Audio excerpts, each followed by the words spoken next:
We've got a 6-mark question today about coronary heart disease. This is from Biology Paper 1. This is from the organisation topic. Angina is a condition many people get as coronary heart disease develops. Angina causes chest pain and tiredness. People with angina are sometimes treated with a drug called GTN. That drug widens the coronary arteries. So we have to explain 2 things in this question: the causes and symptoms of angina, and how this drug will reduce those symptoms, because we've been told it widens the coronary arteries. So why is that going to affect angina? How is it going to help it?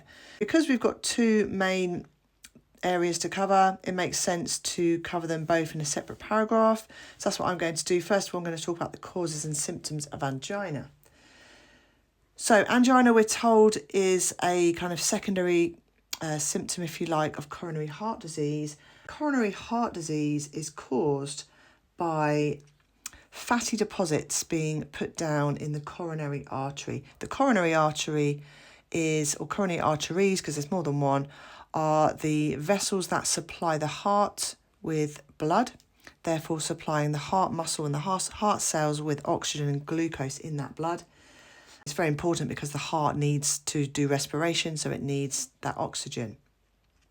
So when fatty deposits are put down or build up in the coronary arteries, it can cause them to narrow. That will then reduce the oxygen delivery to the cells in the heart.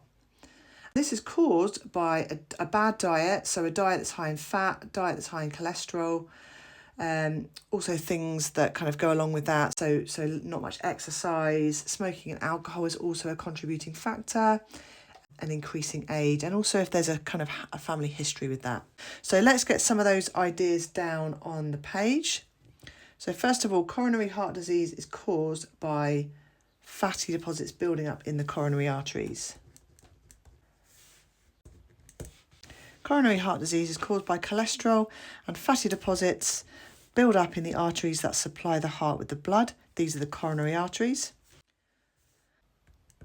So we're saying other lifestyle factors such as lack of exercise also contribute. So let's just now explain a bit more about why these fatty deposits building up is a bad thing. So it's because the coronary arteries will narrow and that will reduce the blood flow.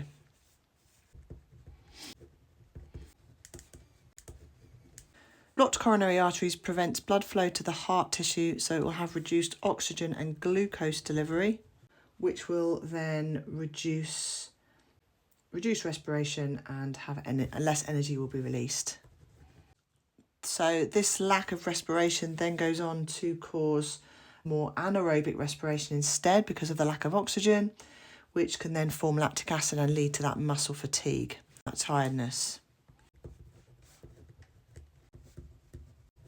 More anaerobic respiration occurs, which causes lactic acid and fatigue. I said quite a lot about the causes and the symptoms. Then we're going to look at the drug GTN, widens the coronary arteries. So this is going to simply allow more blood to flow to the heart tissue, the heart cells, and therefore more oxygen and glucose can be delivered.